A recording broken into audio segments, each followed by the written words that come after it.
Protest की जो permission जो जंतर मंतर थाने से ली गई थी, वो बीजेपी लीडर तीर्थ राणा और बीजेपी लीडर बबीता फोगाट ने जो वो परमिशन ली थी, जिसका प्रूफ भी अभी हमने आपको दिखाया।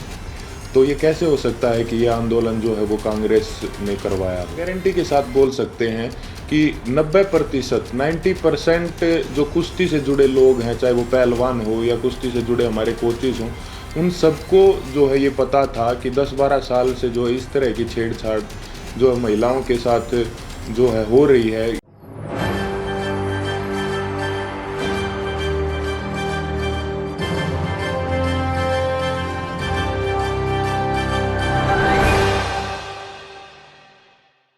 देख रहे हैं आप, आपके साथ मैं हूं मानसी जायसवाल।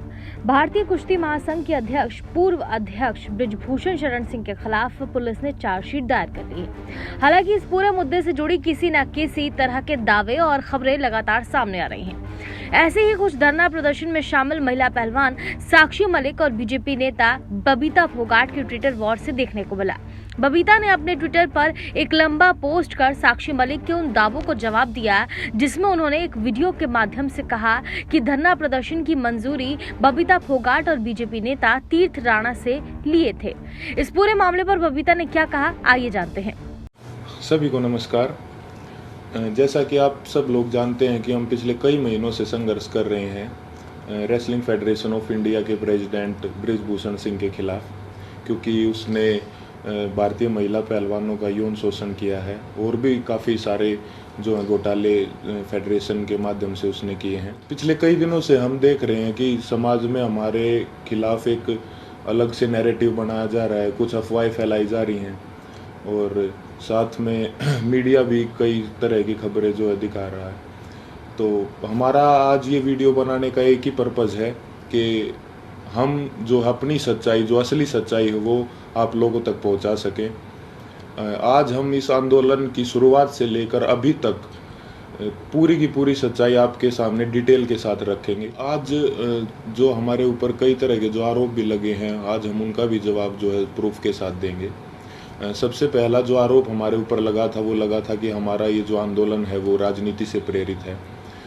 कांग्रेस लीडर दीपेंद्र हुड्डा ने हमारे को इस आंदोलन के लिए उकसाया है। आप सबको पता है कि सबसे पहले जो हम प्रोटेस्ट पे आए थे जंतर मंतर पे, वो जनवरी में आए थे और उस प्रोटेस्ट की जो परमिशन है वो बीजेपी के ही 2 लीडर्स ने ली थी। उसका प्रूफ है हमारे पास।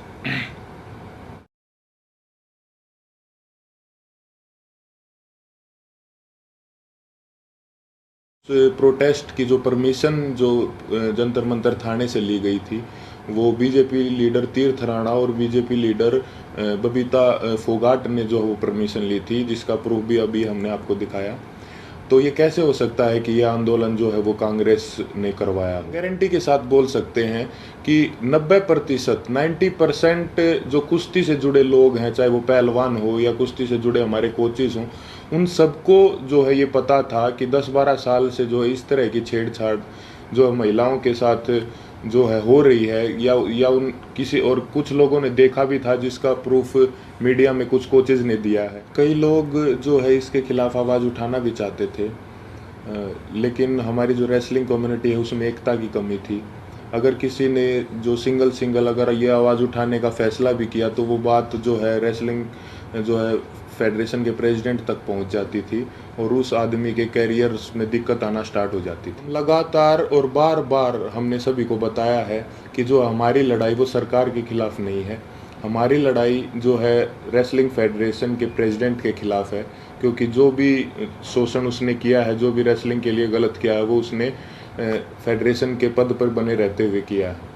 और हमारी लड़ाई सरकार से वैसे भी नहीं हो सकती, क्योंकि जो मैंने अभी आपको पीछे बताया कि जो है बृजभूषण भी जो है वो रूलिंग पार्टी से ही सांसद है और जो जिन्होंने प्रोटेस्ट की परमिशन ली वो भी जो है बीजेपी के ही लीडर हैं। तो इससे तो ये साफ होता है कि भाई हमारी लड़ाई सरकार के साथ नहीं थी। और हमारे ऊपर दूसरा आरोप ये भी था कि हम इतने टाइम तक चुप क्यों थे। तो इसके कई कारण हैं। सबसे पहले तो एकता की बहुत कमी थी, एक साथ कभी हम हो ही नहीं पाए। और इसका दूसरा कारण तो आप समझ ही सकते हैं कि माइनर जो लड़की जिसने 161 के बयान दिए, फिर 164 के, उसके कई दिन बाद जो है उसने अपने बयान बदले, क्योंकि उसके परिवार को डराया गया, धमकाया गया। तो सिंगल आवाज़ उठा भी कैसे सकते थे। कुश्ती में आने वाले सभी खिलाड़ी बहुत ही गरीब परिवार से होते हैं, उनमें हिम्मत नहीं होती वो इतनी बड़ी व्यवस्था और इतने पावरफुल आदमी के खिलाफ आवाज़ उठा सके। और वो सब आप लोगों ने महसूस भी कर लिया होगा कि इंडिया के टॉप रेसलर्स ने मिलकर आवाज़ उठाई और उसके बावजूद भी उन्हें किन किन हालातों से गुजरना पड़ा। 28 तारीख को महिला पहलवानों के साथ जो व्यवहार हुआ वो पूरे देश ने देखा है। कैसे उनको ज़बरदस्ती घसीटा गया और कैसे जो उनको ज़बरदस्ती अरेस्ट किया गया, जबकि हमने कोई भी जो है कानून नहीं तोड़ा था, ना ही किसी संविधान का उल्लंघन किया था। फिर भी हमारे ऊपर जो है इतना ज़ोर ज़बरदस्ती का और इतना बर्बर व्यवहार जो है किया गया पुलिस प्रशासन द्वारा। हम आप सबको ये क्लियर कर देना चाहते हैं कि जो 28 मई की जो महिला सम्मान महापंचायत की जो कॉल थी वो हमने नहीं दी थी, वो हमारे खाप चौधरियों ने दी थी महम में पंचायत के बाद। हमारे को तो कुछ समय के बाद जो है इस फैसले के कुछ समय बाद हमारे को ये पता चला कि 28 तारीख को जो है नए संसद भवन का उद्घाटन भी है। फिर भी जो है हमने हमारे बड़े बुजुर्गों के आदेश का जो है पालन किया, जिसके परिणाम स्वरूप जो है हमारे को इस तरीके से बर्बरतापूर्वक घसीटा गया रोड पे, और जो है हमारे को प्रोटेस्ट साइट से भी जो है ज़बरदस्ती हटा दिया गया। 28 तारीख को जो घटना हमारे साथ हुई उसने हमें अंदर से तोड़ दिया था। हमने देश के लिए इतने पदक जीते, देश का इतना मान सम्मान बढ़ाया, फिर भी हमारे मान सम्मान को जो है वो सड़कों पर रोन दिया गया। उस घटना के बाद हम जो है इतने आहत हो गए थे, इतने परेशान हो गए थे कि वो बात हम वर्ड्स में भी नहीं बता सकते। हमें कुछ समझ नहीं आ रहा था कि हमारे साथ ये क्यों हुआ। उसके बाद हम सब ने अपने सारे मेडल्स गंगा जी में विसर्जित करने का फैसला लिया, क्योंकि हमें वो अपने सारे मेडल्स बेईमानी नज़र आ रहे थे। लेकिन फिर हरिद्वार में भी हम सब इस तंत्र की साजिश का शिकार हो गए। जैसे ही हम हरिद्वार में अपने मेडल बहाने पहुँचे तो तंत्र से जुड़ा एक आदमी बजरंग का हाथ पकड़ के साइड में ले गया और उससे पता नहीं कितने नेताओं की बात करवाई कि आप रुको, आपके बारे में मीटिंग चल रही है और आपको न्याय भी मिल जाएगा, आप बस 7 बजे तक रुको। और कैसे भी करके जो है 7 बजे तक बजरंग को जो है रोक के रखा, और एग्जैक्ट 7 बजे तंत्र से जुड़े और भी इसी तंत्र से जुड़े लोग पता नहीं कितनी संख्या में वहाँ पे पहुँच जाते हैं, और वहाँ पे जो है व्यवस्था इस तरह की बन जाती है कि अगर उसके बाद हम मेडल बांधने जाते तो वहाँ पे हिंसा भी हो जाती। तो वहाँ भी हमने फिर समझदारी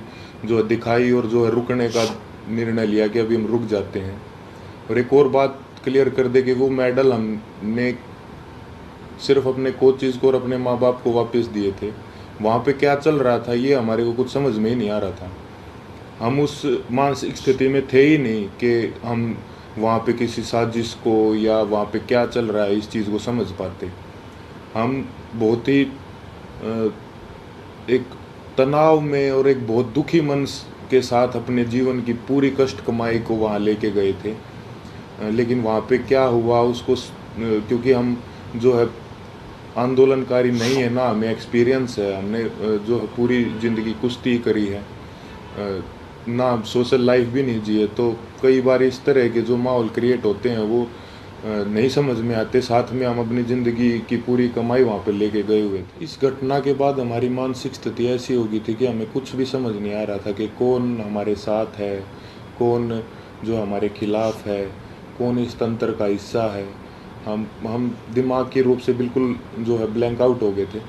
और फिर उसके बाद कई लोग हमारे को मिलते रहे, कुछ समझाते रहे, हमारे को कुछ समझ नहीं आ रहा था कि किस पे विश्वास करें और किस पे ना करें।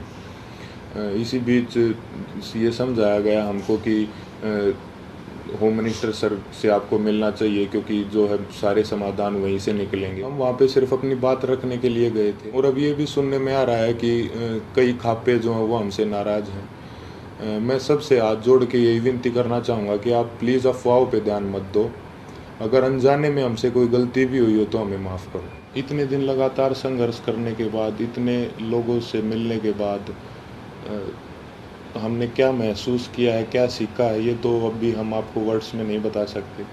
लेकिन हमने कई ऐसे इंसान भी देखे हैं हमारे साथ, और कई ऐसे संगठन देखे हैं जो निस्वार्थ भाव से जिन्होंने हमारा समर्थन किया है। हम उनका दिल से धन्यवाद करना चाहेंगे। संयुक्त किसान मोर्चा ने जो है पूरे जी जान से धरातल पे भी जो है हमारा जो समर्थन किया है। भाई चंद्रशेखर रावण का भी मैं दिल से धन्यवाद करना चाहूँगा, क्योंकि ये तंत्र जात पात में हमको बांटना चाहता था, लेकिन उस भाई ने हमारी दिल से सपोर्ट की है। तो चंद्रशेखर भाई का भी दिल से धन्यवाद। सत्यपाल मलिक जी का भी मैं धन्यवाद करना चाहूँगा कि उन्होंने हमारे को प्रेरित किया कि कैसे बेबाकी से अपनी बात जो है रखी जाती है। साथ ही सभी महिला संगठनों का भी मैं जो है दिल से धन्यवाद करना चाहूँगा कि उन्होंने जितनी ताकत उनमें थी हमारा सपोर्ट किया है। साथ ही छात्रों का भी, हर एक उस इंसान का जो निस्वार्थ भाव से हमारे पास हमारे समर्थन के लिए आए हैं, उनका हम दिल से धन्यवाद करना चाहेंगे। और हम चाहेंगे कि आगे भी मुसीबत के समय में आप हमारा ऐसे ही साथ दें। इसके लिए मैं धन्यवाद करना चाहूँगा बीजेपी लीडर जो हैं बबीता जी और तीर्थ राणा जी का, कि उन्होंने जो है पहलवानों को एकजुट करने का काम किया। साथ ही उन्होंने इस आवाज़ को उठाने के लिए उन्हें मोटिवेट भी किया।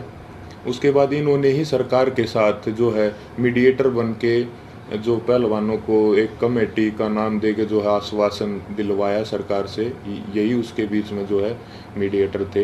हालांकि वो बस एक आश्वासन ही निकला, क्योंकि उसके बाद जो है उस कमेटी का कोई रिजल्ट नहीं निकला और रेसलिंग फेडरेशन ने अपना काम वापस से वैसे ही सुचारू रूप से जारी रखा, जिसकी वजह से फिर हमें 3 महीने के बाद वेट करके जब हमें न्याय नहीं मिला तो हमें दोबारा जो है वो जंतर मंतर पर आना पड़ा। हम अपने माध्यम से सभी देशवासियों को ये संदेश भी देना चाहते हैं कि कभी भी किसी के साथ भी अगर कोई अन्याय होता है तो हमें जो है हमेशा ही एकजुट होने की जो ज़रूरत रहती है, और होना चाहिए हमें एकजुट, क्योंकि हमने इतने इस दौर में यही महसूस किया कि कहीं ना कहीं तंत्र हमारी एकता की कमी है, जो हम बटे हुए हैं उसका ही ये फ़ायदा उठाता है। किसी के साथ भी अन्याय हो तो आप प्लीज़ एक साथ आइए। अन्याय के खिलाफ निस्वार्थ और सच्चे मन से अगर हम कभी भी एकजुट होकर अन्याय के खिलाफ आवाज़ उठाते हैं तो आत्मा को बहुत संतुष्टि मिलती है। धन्यवाद। एक कहावत है, जिंदगी भर के लिए आपके माथे पर कलंक की निशानी पड़ जाए, बात ऐसी ना कहो दोस्त कि कह के फिर छिपानी पड़ जाए। मुझे कल बड़ा दुख भी हुआ और हंसी भी आई जब मैं अपनी छोटी बहन और उनके पतिदेव का वीडियो देख रही थी। सबसे पहले तो मैं ये स्पष्ट कर दूं कि जो अनुमति का कागज छोटी बहन दिखा रही थी उस पर कहीं भी मेरे हस्ताक्षर या मेरी सहमति का कोई प्रमाण नहीं है, और ना ही दूर दूर तक इससे मेरा कोई लेना देना है। मैं पहले दिन से कहती रही हूँ कि माननीय प्रधानमंत्री जी पर एवं देश की न्याय व्यवस्था पर विश्वास रखिए, सत्य अवश्य सामने आएगा। एक महिला खिलाड़ी होने के नाते मैं सदैव देश के सभी खिलाड़ियों के साथ हूँ और सदैव साथ रहूंगी। परंतु मैं धरने प्रदर्शन की शुरुआत से इस चीज के पक्ष में नहीं थी। मैंने बार बार सभी पहलवानों से ये कहा कि आप माननीय प्रधानमंत्री या गृह मंत्री जी से मिलो, समाधान वहीं से होगा। लेकिन आपको समाधान और उसके साथ आ रहे उन लोगों द्वारा दिख रहा था जो खुद बलात्कारी एवं अन्य मुकदमे के दोषी हैं। लेकिन देश की जनता अब इन विपक्ष के चेहरों को पहचान चुकी है। यानी कि यहाँ पर बबीता फोगाट ने दीपेंद्र सिंह हुड्डा, कांग्रेस पार्टी और प्रियंका गांधी को टैग कर कहा कि आप उसके साथ आ रहे हैं, उन लोगों द्वारा दिख रहा था जो खुद बलात्कारी एवं अन्य मुकदमे के दोषी हैं। लेकिन देश की जनता अब इन विपक्ष के चेहरों को पहचान चुकी है। अब देश के सामने आकर उन्हें उन सभी जवानों, किसानों और उन महिला पहलवानों की बातों का जवाब देना चाहिए जिनकी भावनाओं की आग में इन्होंने अपनी राजनीति की रोटी सेकने का काम किया। जो महिला खिलाड़ी धरने पर साथ बैठे थे उनके विचारों को सभी पूर्वाग्रहों के साथ ऐसी दिशा दी जहां बस आपके राजनीतिक फायदे दिख रहे थे। आप जब आपका वीडियो सबके सामने है, उससे अब देश की जनता को समझ आ जाएगा कि नए संसद भवन के उद्घाटन के पवित्र दिन आपका विरोध और राष्ट्र के लिए जीता हुआ मेडल गंगा में प्रवाहित करने की बात कितना देश को शर्मसार करने जैसा था। बहन, हो सकता है आप बादाम के आटे की रोटी खाते हो, लेकिन गेहूं की तो मैं और मेरे देश की जनता भी खाती है। सब समझते हैं, देश की जनता समझ चुकी है कि आप कांग्रेस के हाथ की कठपुतली बन चुकी हो।